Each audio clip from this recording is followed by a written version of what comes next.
Buongiorno e benvenuti. Siamo la classe quinto A del liceo linguistico corso ESABAC e grazie al nostro percorso di letteratura francese che fa vivere in mezzo a noi personaggi ancora attuali che ci svelano con intensità sogni e ambizioni, vizi e passioni, debolezze e virtù che quasi ci parlano, ci siamo appassionati alla commedia L'avaro di Molière, il cui protagonista, Arpagone, è stato il personaggio che più di tutti ci ha entusiasmato, divertito e fatto riflettere attraverso i suoi gesti folli.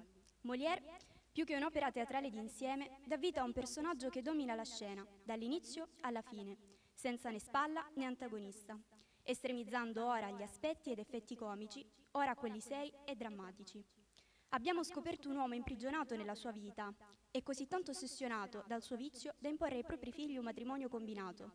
E ci siamo accorti della relazione tra vita e letteratura, confrontandoci con una realtà ricorrente nel passato e che tuttavia permane ancora oggi nella società, impedendo a molti giovani di vivere un amore puro e libero.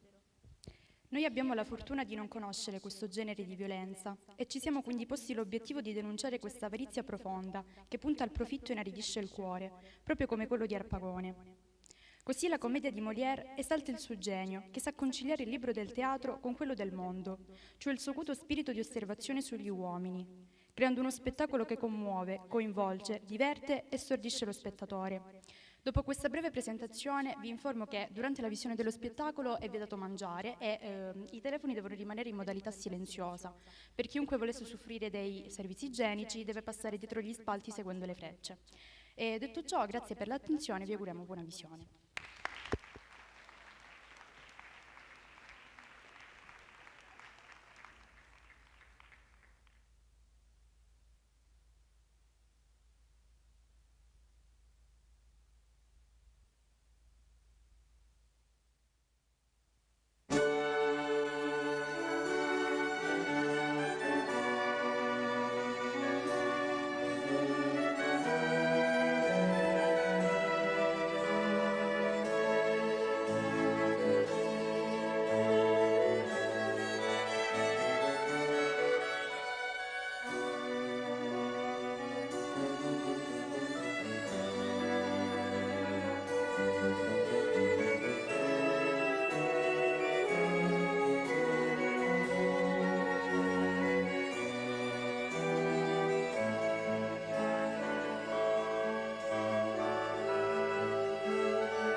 Et quoi, charmante Élise?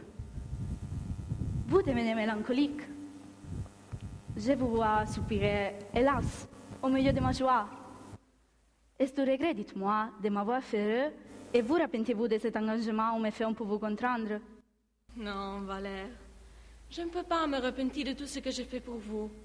Je m'y sens entraînée par une trop douce puissance, et je n'ai pas même la force de souhaiter que les choses ne fussent pas. Mais à vous dire vrai, le succès me donne de l'inquiétude, et je crains fort de vous aimer un peu plus que je ne devrais. Que pouvez-vous craindre, Élise, dans les bontés que vous avez pour moi? Hélas, c'est une chose à la fois. L'apportement d'un père, les reproches d'une famille, la censure du monde. Mais plus que tout, Valère, le changement de votre cœur et cette froideur criminelle dont ceux de votre sexe payent les témoignes trop ardents d'un innocent amour. Ne me faites pas ce tort. De juger de moi par les autres. Souvenez-moi de tout, Élise, plutôt que de manquer ce que je vous dois. Je vous aime trop pour cela. Et mon amour pour vous durera autant que ma vie. Ah, Valère, chacun tient le même discours. Tous les hommes sont semblants par les paroles et ce n'est les actions qui les découvrent différents. Puisque les seules actions font connaître ce que nous sommes, entendez donc moi à juger mon cœur pareil. Et donnez-moi le temps de vous convaincre parmi les mille preuves de l'honnêteté de mes feux. Ah, Valère, ne bougez d'ici, s'il vous plaît, et songez seulement à vous bien mettre dans l'esprit de mon père. Vous voyez comment je m'y prends et les endroits de complaisance qu'il m'a fallu mettre en usage pour m'introduire à son service. Sous quel masque de sympathie et de rapports de sentiments je me déguise pour lui plaire. et quel personnage j'ai joué tous les jours avec lui afin d'acquérir sa tendresse. Mais que n'attachez-vous aussi à gagner l'appui de mon frère, en cas que la servante vise à relever notre secret? On ne peut pas ménager l'un et l'autre. Et l'esprit du Père, celui du Fils, sont choses si opposées, qu'il est difficile d'accommoder ces deux confiances ensemble. Mais vous, de votre part, agissez auprès de vos frères et servez-vous de l'amitié qu'entre vous deux pour les jeter dans nos intérêts.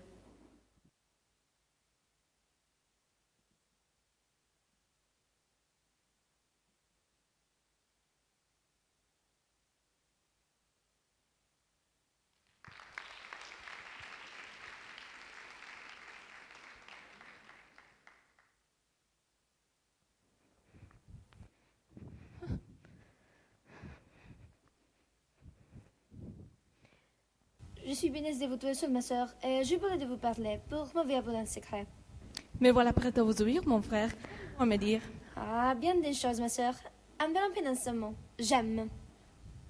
Vous aimez. Oui, j'aime. Mais avant que d'aller plus loin, je sais que je dépends d'un père et que les noms des filles me soumettent ses volontés. Je vous dis tout cela, afin que, ma sœur, vous ne vous donniez pas la peine de me le dire, car enfin, mon amour ne veut rien écouter. Et je ne vous prie de me point apporter et faire des montrances. Vous êtes pour engager mon frère avec celle que vous aimez? Non, mais je suis résolue. Et je veux que j'encore une fois ne me pas apporter des raisons pour me dissuader. Suis-je mon frère une si étrange personne? Non, mais vous n'aimez pas. Vous ignorez la douce violence qu'un train d'amour fait sur nos cœurs, et j'appelle de votre sagesse. Hélas, mon frère, ne parlons point de ma sagesse. Il n'y a personne qui ne manque du moins une fois à sa vie. Et si je vous ouvre mon cœur, peut-être serai-je à vos yeux bien moins sage que vous. Ah, plutôt celle que votre âme, comme la mienne. Finissons. Et vous aimez. La nature, ma sœur, n'est rien formé des plus aimables. Et j'ai ma senti transportée dès le moment que je la vis. Elle, c'est nomme Marianne, et vit sur la conduite d'une bonne femme de mère, qui est presque toujours malade, et pour qui cette aimable fille a des sentiments d'amitié qui ne sont pas imaginables. Ah, ma sœur, je voudrais qu'elle vît vous. Enfin, je voulais vous parler pour m'aider à sonner mon peine ce sentiment où je suis. Et si je l'ai tout le contraire, j'ai résolu de l'entretenir avec cette aimable personne. Jouir de la fortune que le ciel voudra nous offrir. Et je vais chercher partout pour se descendre de l'argent emprunté. Et si vos affaires, ma sœur, sont semblables aux miennes, et qu'il fait que notre père s'oppose à nos désirs, nous les quitterons là, tous deux. Et nous effracherons de cette tyrannie où nous tient depuis si longtemps son avarice insupportable.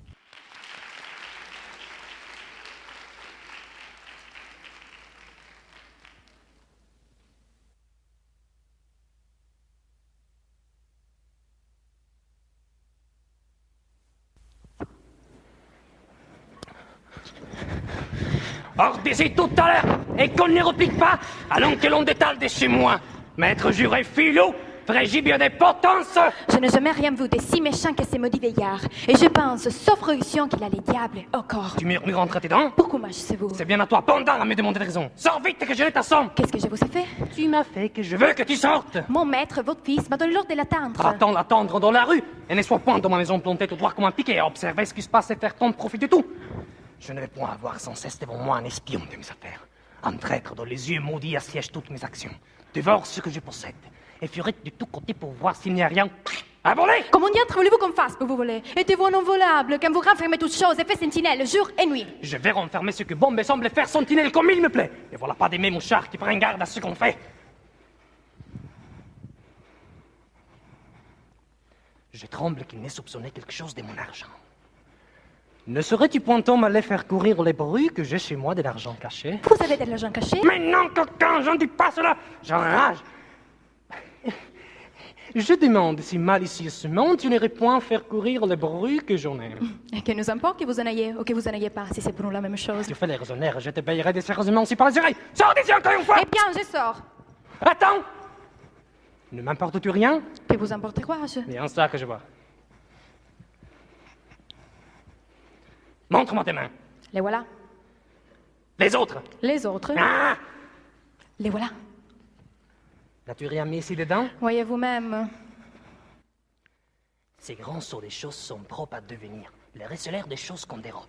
Et je voudrais qu'on en ait fait pendre quelqu'un. Qu'un homme comme cela méritera bien ce qu'il craint. Et que j'aurais désoyé à les voler. Ah? Quoi? Qu'est-ce qui te parle de voler? Je dis que vous voyez bien partout pour voir si je vous ai volé. Mais c'est ce que je veux faire. La peste, soit de l'avarice et des avaricieux. Comment que dis-tu? Ce que je dis? Oui. Qu'est-ce que tu dis d'avarice et d'avaricieux? Je dis que la peste, soit de l'avarice et des avaricieux. Et de qui veux-tu parler? Des avaricieux? Et qui sont-ils, ces avaricieux? Des vilains et des ladres. Mais qu'est-ce que tu entends par là? De quoi vous me mettez en peine? Je me mets en peine de ce qu'il faut. Est-ce que vous croyez que je veux parler de vous? Je crois que ce que je crois, mais je veux que tu me dises à qui tu parles quand on te dit cela. Je parle à mon Et bonnet. moi, je pourrais bien parler à ta barrette. M'empêcherez-vous de me dire les avaricieux? Non, mais je t'empêcherai d'éjancer et d'être insolent. Tais-toi. Je n'en personne. Je te rosserai si tu parles. Qu'il fait ça mon vœu, qu'il s'émouche. Te tairas-tu? Oui, malgré moi. Ah! Tenez, voilà encore une poche. Êtes-vous satisfait?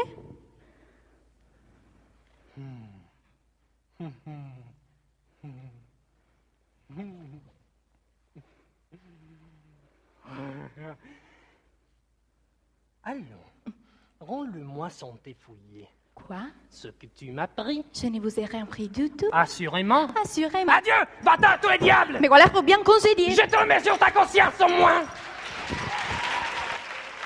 Bah. Bah.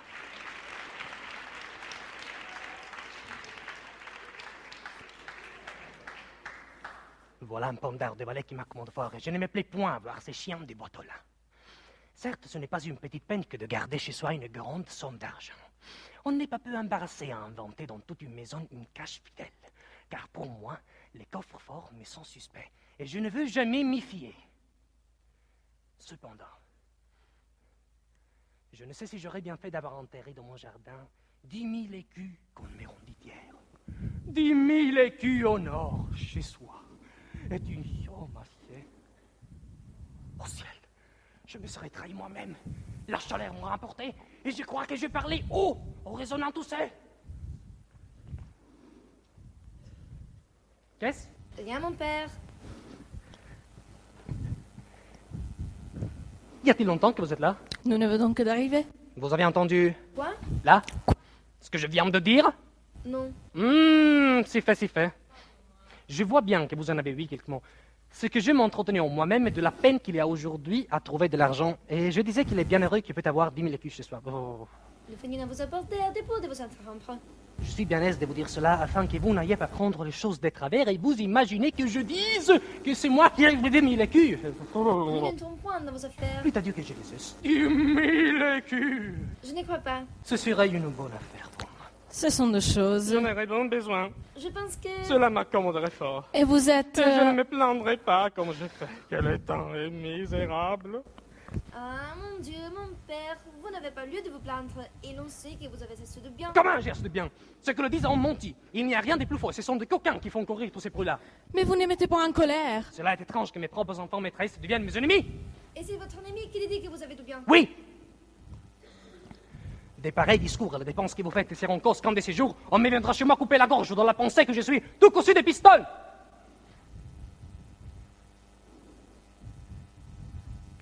Laissons cela et parlons d'autres affaires.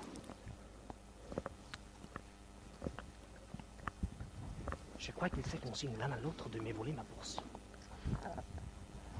Que veut dire ce geste-là? Nous marchandons, mon frère et moi, à qui parlera le premier. Et nous avons tous deux quelque chose à vous dire. Oh! Et moi j'ai quelque chose aussi à vous dire à tous deux. C'est des mariages, mon père, que nous désirons vous parler. Et c'est du mariage aussi que je vais vous entretenir. Oh, mon père! Quoi s'écrit, est-ce le mot, ma fille, ou la chose qui vous fait peur? Les mariages, pour nous faire peur à tous deux, de la façon que vous pouvez l'entendre. Et nous craignons que nos sentiments ne soient pas d'accord avec votre choix. Un peu de patience, ne vous alarmez point. Je sais ce qu'il faut à tous deux. Et vous n'aurez ni l'un ni l'autre aucun lieu de vous plaindre de tout ce que je prétends faire. Et pour commencer par un bout, avez-vous vu, dites-moi, une jeune personne appelée Marianne qui ne loge pas loin d'ici? Oui, mon père. Et vous? Je ne lui parlais.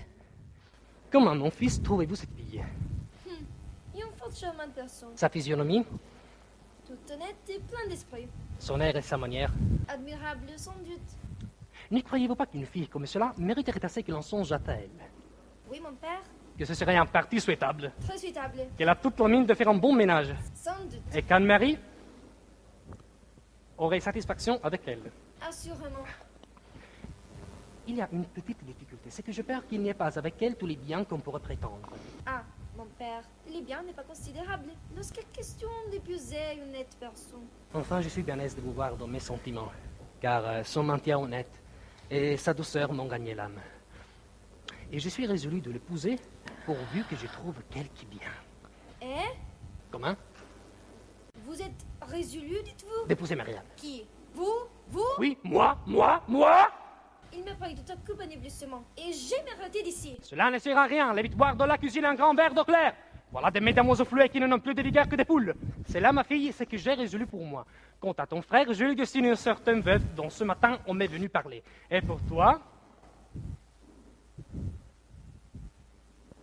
je te donne au Seigneur Anselme. Oh Seigneur Anselme, Oui, un homme mûr, prudent et sage qui n'a pas plus de 50 ans et dont on vante les grands biens. elle fait un me marier, s'il vous plaît. Il contrefait la révérence et moi, ma petite fille, mamie, je veux que vous vous mariez, s'il vous plaît. Je vous demande pardon, mon père. Je vous demande pardon, ma fille. Je suis très humble servant, Seigneur Anselme. Mais avec votre permission, je n'épouserai point Je suis votre très humble valet, mais avec votre permission, vous l'épouserez de ce soir. que d'épouser un tel mari. Tu ne l'étudiera point et tout l'épousera. Mais voyez quelle audace. A-t-on jamais vu une fille parler de la sorte à son père?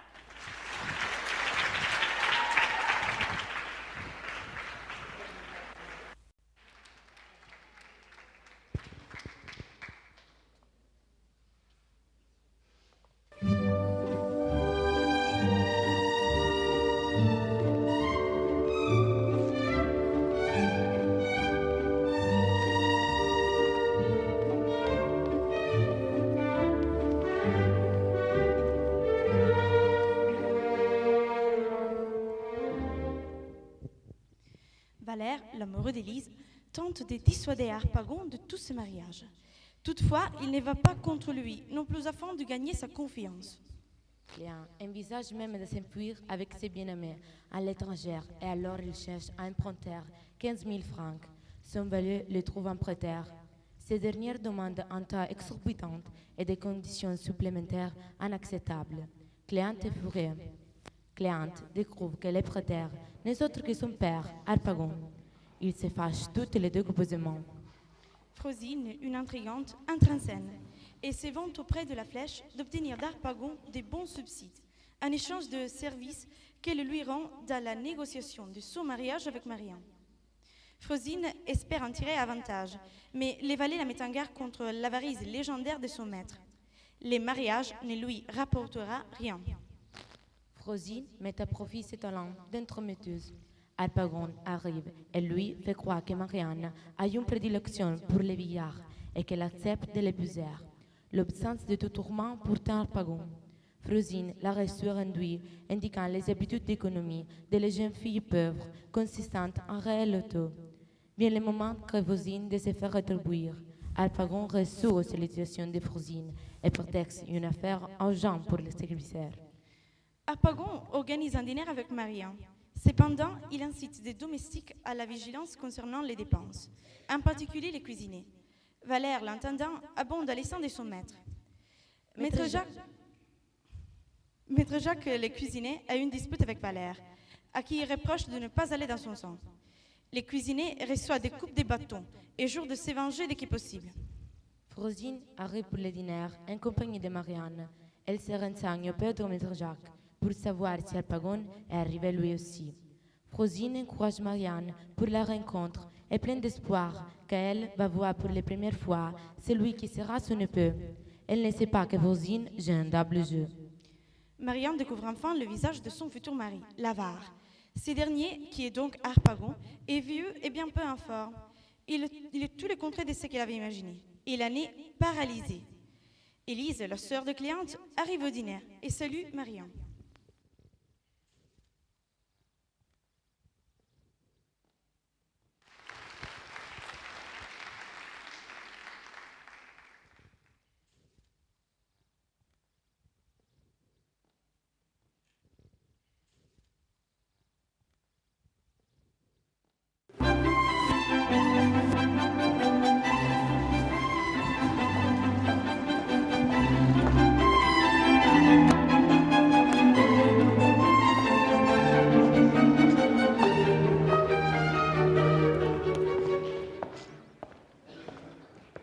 Madame, à vous dire le vrai, c'était une aventure sans doute je ne m'attendais pas. Et mon père, ça m'a pas surpris. Lorsqu'il m'a dit tant tous les seins qu'il avait formés. Je peux dire la même chose. C'est ta rencontre imprévue qui m'a surpris autant que vous. Je nettoie pour préparer un appareil d'aventure. Et que si vous aurez de la répugnance à me voir votre bonne-mère, je n'aurai pas moi sans doute vous voir votre bon fils. Et si je n'aimais voir forcer par une puissance absolue, je vous donne ma parole que je ne consentirai pas au mariage qui vous chagrine. Je vous demande pardon, ma belle, de l'impertinence de mon fils. C'est un gesso qui ne sait pas encore la conséquence des paroles qu'il dit. Je vous promets que ce qu'il m'a dit ne m'a pas du tout offensé. Au contraire, il m'a fait plaisir de m'expliquer ainsi ses véritables sentiments. Jamais de lui en a vu de la sorte. Eh bien, puisque vous voulez que je parle de telle façon, je me mets ici à la place de mon père, que je vous avoue que je n'ai rien vu de si charmant que vous. Oh, madame, le bonheur de vous posséder est me regarde la plus belle de toutes les fortunes. Oh, doucement, mon fils, s'il vous plaît. C'est un compliment que je vais pour vous, madame. Mon Dieu, j'ai une langue pour m'expliquer moi-même et je n'ai pas besoin d'un procureur comme vous.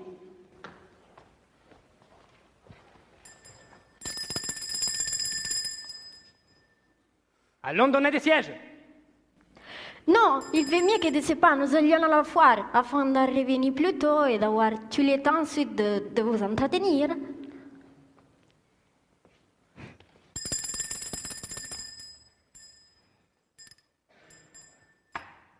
Qu'on mette donc les chevaux au carrosse.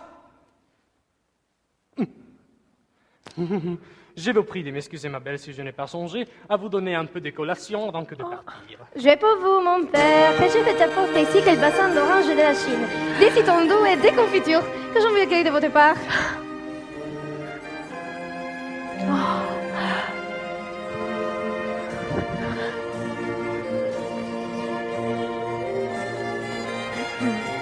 Ah, Valère! Valère! Il a perdu les Hé! Avez-vous jamais vu, madame, un diamant plus vif que vous voyez que mon père a au doigt?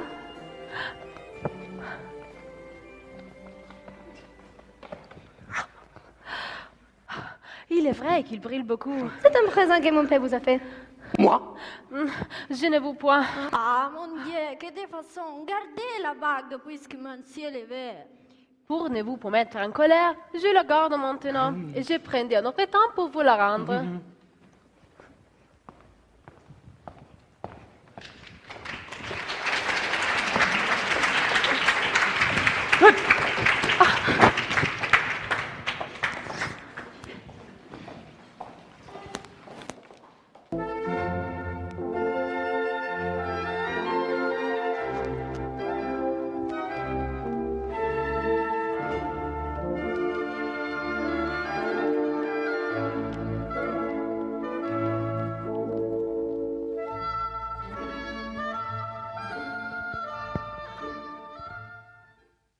On annonce la visite d'une personne qui apporte à Harpagon de l'argent, alors qu'ils sont toujours ordinaires. Harpagon les renvoie. L'inconnu fait dire qu'elle va repartir avec l'argent qu'il a sur lui. L'avare s'empresse d'aller accueillir. Cléante et Marianne demandent à Frosine de les aider pour convaincre Harpagon à renoncer à son projet de mariage. Celle-ci imagine de faire rencontrer à l'avare une riche veuve. Les amoureux, Cléante et Marianne, se rapprochent. Il va jusqu'à vouloir déposer un baiser sur la main de sa bien-aimée. C'est alors qu'il s'est fait surprendre par Harpagon. Harpagon veut savoir les sentiments que son fils porte envers Marianne. Il va donc à la bergère, elle lui demandant son avis. Cléante renie son amour par précaution. Harpagon fait semblant de changer d'avis en se disant que finalement son fils mérite assez Marianne. Cléante tombe dans les pneus et avoue son amour. Le père a démasqué les jeux de fils. S'ensuit une dispute. Maître Jacques, le cuisinier, avait promis de se venger. Il trouve là l'occasion idéale. Il entreprend de réconcilier le père et le fils. Il prend à part chacun d'eux et lui fait croire que l'autre renonce à Marianne. Le père et le fils pensent donc d'avoir trouvé un terrain d'entente. Mais le supercherie de Maître Jacques est bien vite démasqué. Après le départ de Maître Jacques, les deux protagonistes prennent conscience du malentendu et la querelle reprend avec plusieurs de violences entre Cléante et Harpagon.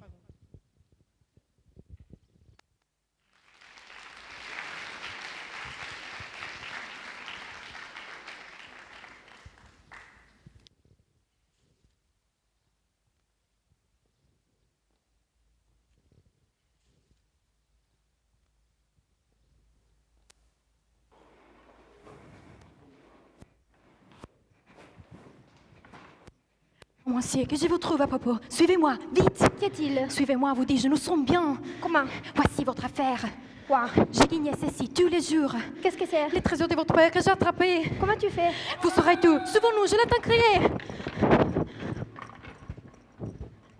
Au voleur, à l'assassin, au meurtrier, justice, justiciel. Je suis perdu, je suis assassiné. On m'a coupé la gorge, on m'a dérobé mon argent. Qui peut être? Où est-il devenu? Où est-il? Où se cache-t-il? Que ferais-je pour le trouver? Où courir? Où ne pas courir? N'est-il point là? N'est-il point ici? Qui est-ce? Arrête, rends-moi mon argent, coquin! Oh, c'est moi. Mon esprit est troublé, et j'ignore où je suis, qui je suis et ce que je fais. Hélas, mon pauvre argent! Mon pauvre argent! Mon cher ami, on m'a privé de toi, et puisque tu m'as enlevé, j'ai perdu mon support. Ma consolation, ma joie, tout est fini pour moi, et je n'ai plus que faire au monde sans toi. Il m'est impossible de vivre. Sans effet, je n'en puis plus. Je me meurs. Je suis mort. Je suis enterré.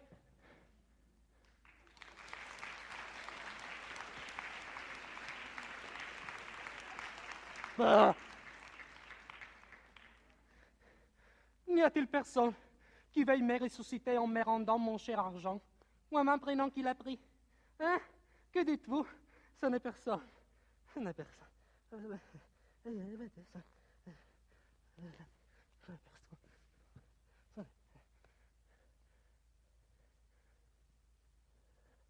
Il faut, qui que ce soit qui fait les coups, qu'avec beaucoup de soin, on était pioleur. Et l'on a choisi justement le temps que je parlais à mon traite de fils. Sortons. Je vais aller quérir la justice et faire donner la question à toute ma maison. À servantes, à valets, à fils, à filles et à moi aussi. Que des gens s'assemblaient. Je ne jette mes regards sur personne qui ne me donne des soupçons. Et tout me semble un voleur. Hé! De quoi est-ce qu'on parle là? C'est celui qui m'a dérobé? Quel bruit fait-on là-haut? Est-ce mon voleur qui est?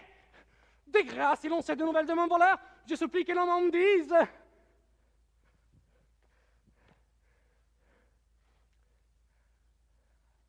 N'est-il point caché là parmi vous? Il me regarde tous et se met à rire. Vous verrez qu'ils sont personne d'autre au vol que l'on m'a fait.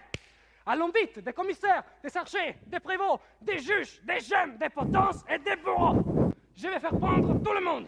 Et si je ne retrouve mon argent, je me pendrai moi-même après. Laissez-moi faire, je suis mon métier, Dieu merci. Ce n'est pas d'aujourd'hui que je me mêle des décuvis de vol. Et je vous trouve autant de 5000 francs que je vais prendre des personnes. Tous les magistrats sont intéressés à prendre cette affaire en main. Et si l'on ne me fait retrouver mon argent, je demanderai justice. De la justice. Il faut faire toutes les poursuites requises. Il avait dans cette cassette 10 000 écus bien comptés. 10 000 écus. 10 000 écus. Considérable. Oh, il n'y a point de supplice assez grand pour l'énormité de ce crime. Et s'il demeure impuni, les choses les plus sacrées ne sont plus à sûreté. En quelle espèce était ce son? Oh, bouffe. Oh, bouffe. Oh, un bon louis d'or. Et pistole bien trébuchante. Qui soupçonnez-vous des vols? Tout le monde. Et je veux que vous arrêtez prisonnier la ville et les faubourgs.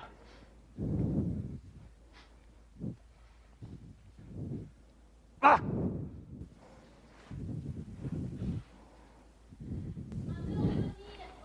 Je doute qu'on me lui fasse griller les... C'est lui qui m'a dérobé! Ah non, non, non, non! Je parle d'un cochon dolé que votre intendant me vient d'envoyer. Et je veux vous l'accommoder à ma fantaisie. Il n'est pas question de cela. Et voilà, messieurs, qu'il faut parler d'autre chose. Ne vous épouvantez point, je suis homme, ne vous pouvez scandaliser, les choses iront dans les 2 heures. Monsieur, de votre souper? Il faut ici, mon cher caminer, rien cacher votre maître. Ma foi, monsieur, je vous montrerai tout ce que je sais faire, et je vous traiterai du mieux qu'il me sera possible. Mais ce n'est pas là l'affaire! Et si je ne fais pas aussi bon cher que je voudrais, c'est la faute de monsieur notre intendant qui m'a rogné les ailes avec les ciseaux de son économie. Traître, il s'agit d'autre chose que de souper. Et je veux que tu me dises des nouvelles de l'argent qu'on m'a pris. On vous a pris de l'argent? Oui, coquin, et je m'en vais te pendre si tu ne me le rends. Mon Dieu, ne les maltraitez point. Je lui examine qu'il en est temps, et que sans se faire mettre en prison, il vous découvrira ce que vous voulez savoir. Oui, mon ami, si vous nous confessez la chose, il ne vous aura fait aucun mal, et vous serez récompensé comme il faut par votre maître. En lui, a pris aujourd'hui son argent. Il n'est pas question de cette affaire. Voici justement ce qu'il me faut pour me venger de notre intendant. Depuis qu'il est entré ici, il est le favori. On ne coûte que ses conseils. Et j'ai aussi sur le cœur le coup de bâton de tantôt. Qu'est-ce que tu as, Rumi? Gna, gna, gna, gna, gna. Laissez-le faire, il se peut faire. Vous contenter, je vous ai bien dit qu'il en est temps. Monsieur, si vous voulez que je vous dise les choses, je crois que ce monsieur, votre cher intendant, qui a fait le coup. Valère? Oui. Lui qui me paraît si fidèle? Lui-même. Je crois que celui qui vous a dérobé. Et sur quoi le crois-tu? Sur quoi? Oui. Je le crois sur ce que je le crois. Mais il est nécessaire de dire les indices que vous avez. L'as-tu vu rôder autour du lieu où j'avais mis mon argent? Ah oui, vraiment. Où était-il votre argent? Le jardin. Justement, je l'ai vu rôder dans le jardin. Oh! Et dans quoi est-ce que cet argent était? Dans une cassette. Voilà l'affaire. Je lui ai vu une cassette. Oh! Et cette cassette, comment elle est faite? Je verrai bien si c'est la mienne. Comment elle est faite? Ah. Et elle est faite comme une cassette. C'est la s'entendre, mais dépeignez-la un peu pour voir. C'est une grande cassette. Non, celle qu'on m'a volée, petite. Ah oui, elle est petite si elle veut prendre par là, mais moi je l'appelle grande pour ce qu'elle contient. Et de quelle couleur est-elle? De quelle couleur? Oui. Elle est de couleur là, d'une certaine couleur. Ne sauriez-vous m'aider à dire? Non. N'est-elle pas rouge? Non, grise. Ah oui, gris-rouge, c'est ça que je voulais dire. Il n'y a pas de doute, c'est elle assurément. Écrivez, messieurs, écrivez sa déposition. Ciel, à qui désormais se fier? Il ne faut plus jurer de rien. Et je crois après cela que je suis en homme me voler moi-même.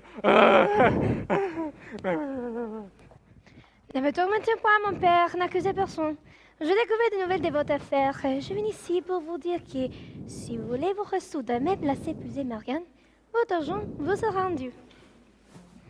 Où est-il? Ne vous mettez point en part, mon père. Il est à lui où je réponds. Et tout ne dépend que de moi.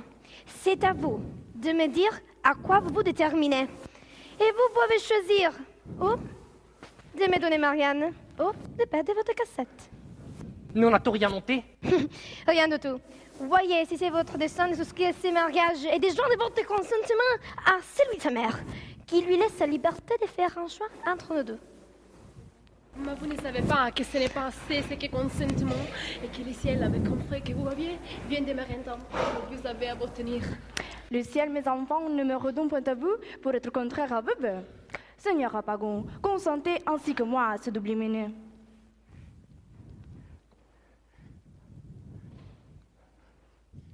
Il faut, pour me donner conseil, que je voie ma cassette. Et vous avez raison, et entière. Je n'ai pas d'argent à donner en mariage à mes enfants. Eh bien, j'en ai peur que cela ne vous inquiète point. Vous obligerez-vous à faire tous les frais de ce deux mariages? Oui, je m'y oblige. Êtes-vous satisfait? Oui. Pourvu que pour les noces, vous me fassiez faire un bel habit. D'accord. Allons jouir de l'allégresse que cet heureux jour nous présente.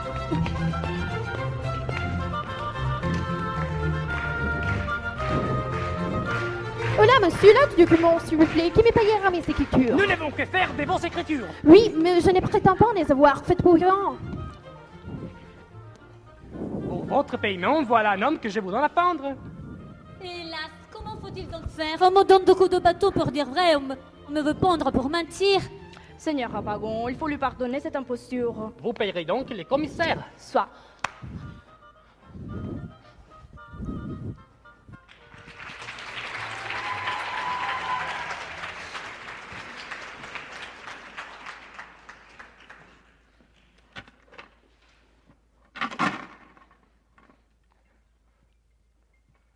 Ah.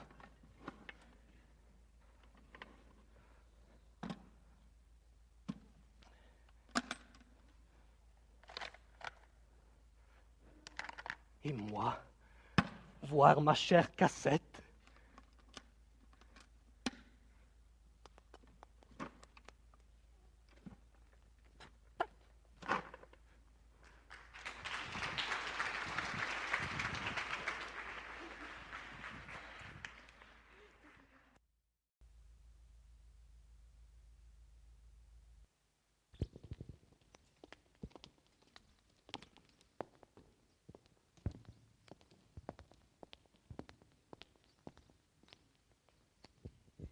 Siamo giunti alla fine di questa fantastica esperienza. Lo spettacolo è stato il risultato dell'entusiasmo e della passione che ci hanno accompagnato e che speriamo di avervi trasmesso.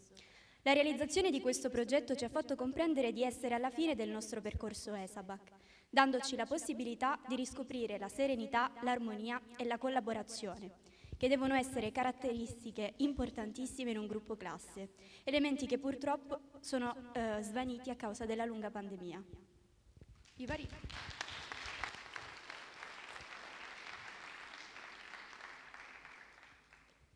vari incontri necessari per la realizzazione dello spettacolo sono stati un'occasione per ridere e condividere momenti spensierati, ma al contempo educativi, poiché ci hanno permesso di mettere in atto le diverse abilità nascoste che non conoscevamo e di crescere anche in termini di responsabilità. Per questo è doveroso fare dei ringraziamenti agli attori, il cui lavoro non è stato per nulla semplice, considerando che lo spettacolo è stato realizzato in lingua francese in tutte le sue fasi. Il boia Elisabetta Staglianò,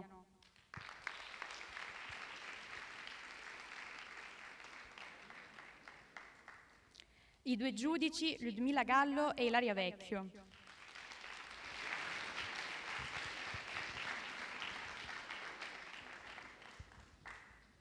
Dame Claude Laura Procopio,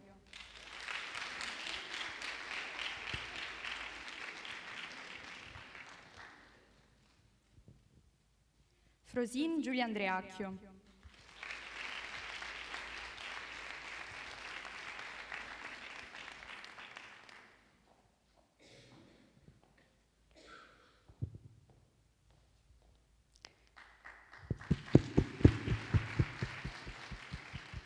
il figlio Cleante Angelica Lupisella di secondo A,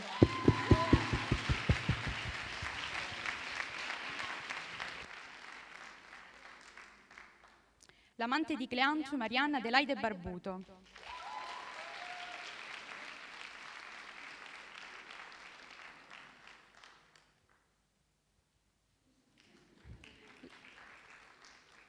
la figlia Elise Sabrina Griffo,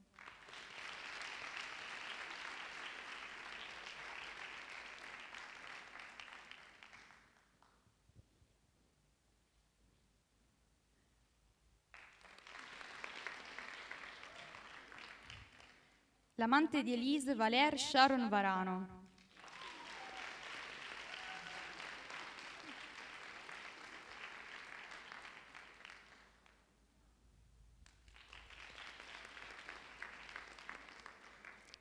padre di Valère e Marianne Anselme Sofia Franceschini,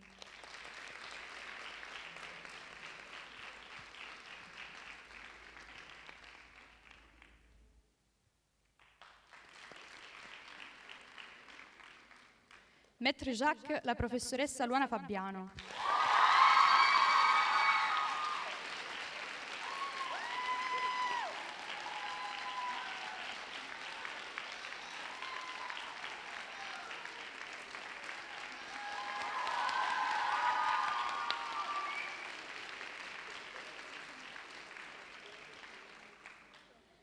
la Flash Linda Mia Viscomi,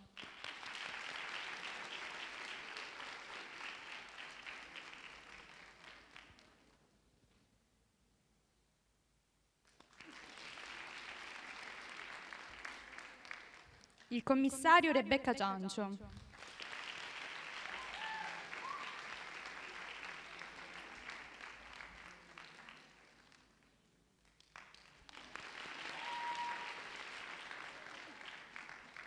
Arpagone Gino Mariano Mazzotta.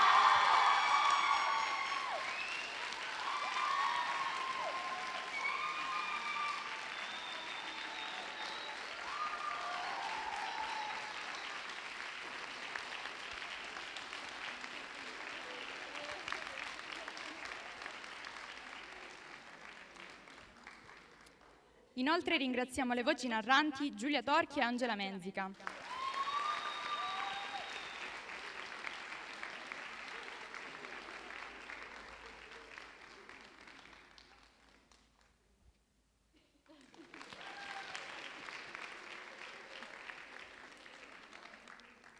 Trucco e costumi, Ilaria Vecchio, Marta Gullì, Besmel Guerbubi, Linda Miaviscomi, Michela Mirarchi e Giulia Belisario.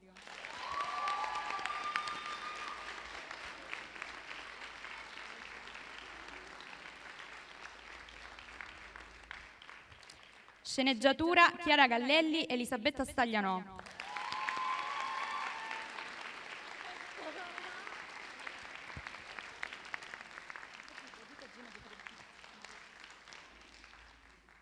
Ringraziamo il signor Rizzo e i ragazzi della Web TV.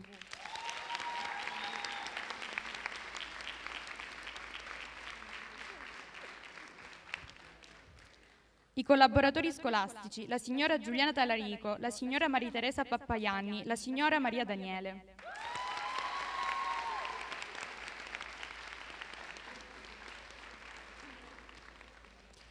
Inoltre ringraziamo i docenti del nostro corso che ci hanno agevolato nello svolgimento delle prove e la dirigente Teresa Agosto.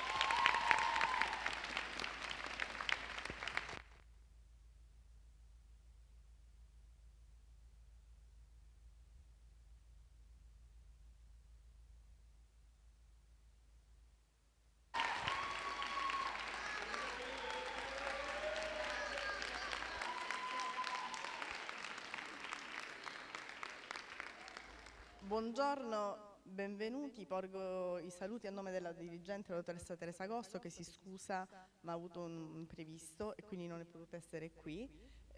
Faccio i complimenti e rinnovo alla professoressa Fabiano per il lavoro che c'è stato. Sono state poche ore, in poche ore hanno realizzato un grande lavoro, poi in lingua ancora più difficile. Ringrazio i ragazzi della Web TV, signor Rizzo, e tutti quanti coloro hanno partecipato e collaborato, e finalmente siamo tornati dopo 2 anni di pandemia a condividere un momento come questo. Auguro a tutti voi un buon Natale e buone feste. Grazie.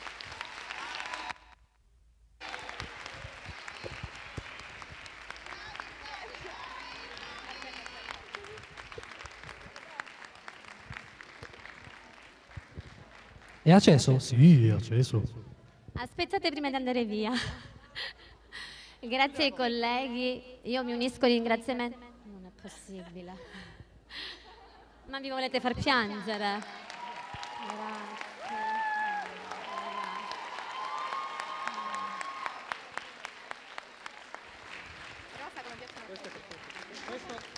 Questo è di tutti. Prof? Va bene, visibilmente commossa. Un attimo. Non mi fate fare questi ringraziamenti. E ovviamente ringraziamo con tutto il cuore la nostra docente di francese, Luana Fabiano, per averci coinvolto e fatto apprezzare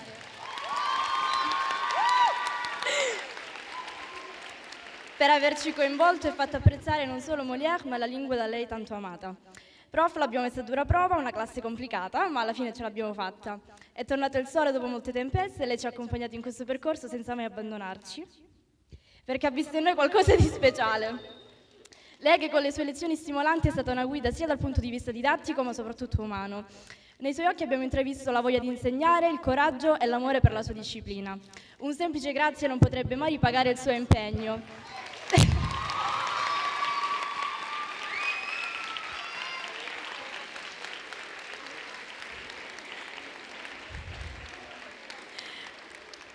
Un semplice grazie non potrebbe mai ripagare il suo impegno, per dimostrare la nostra gratitudine e ammirazione nei suoi confronti. Quindi concludiamo col dirle che le vogliamo tanto bene.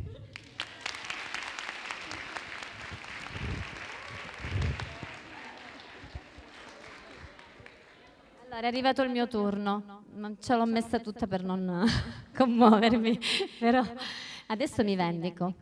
Allora, intanto ringrazio i colleghi per il calore, veramente la condivisione dal momento in cui hanno preso diciamo, questa follia, l'idea di questa follia. Come ha detto la professoressa Fregola, abbiamo fatto tutto in sole 15 ore, nero su bianco, poi da casa non c'è stato, cioè il tempo è stato infinito. Ci tengo a ringraziare anche i familiari che hanno scelto di essere qui oggi, che hanno condiviso questo percorso intrapreso qualche mese fa e che sono qui oggi per partecipare a questo momento così intenso e così significativo, non solo per i ragazzi ma anche per me.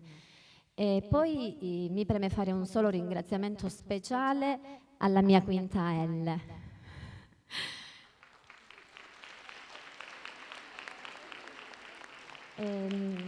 Devo dire che i ragazzi hanno superato ogni sfida contro il tempo che non è stato mai abbastanza, contro gli imprevisti di salute, contro gli impegni scolastici, contro ogni ostacolo.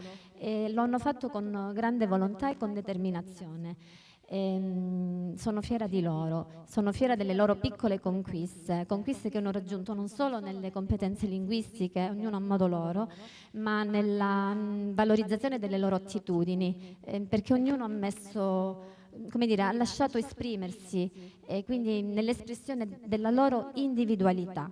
Sono felice di aver condiviso questo percorso con loro. È stata una scoperta, è una grande sfida anche per me. Una scoperta che è diventata giorno dopo giorno una scoperta di impegno, di responsabilità per una classe per cui non ce l'aspettavamo forse nessuno in questo istituto.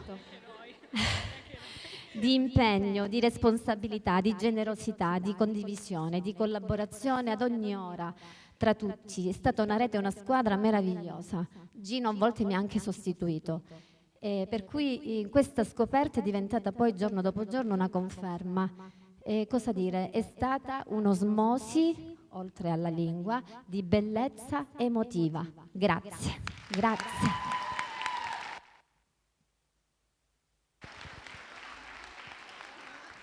Non dimentichiamo chiaramente di ringraziare le nostre presentatrici Giada Rita Romeo e Alessandra Guercio.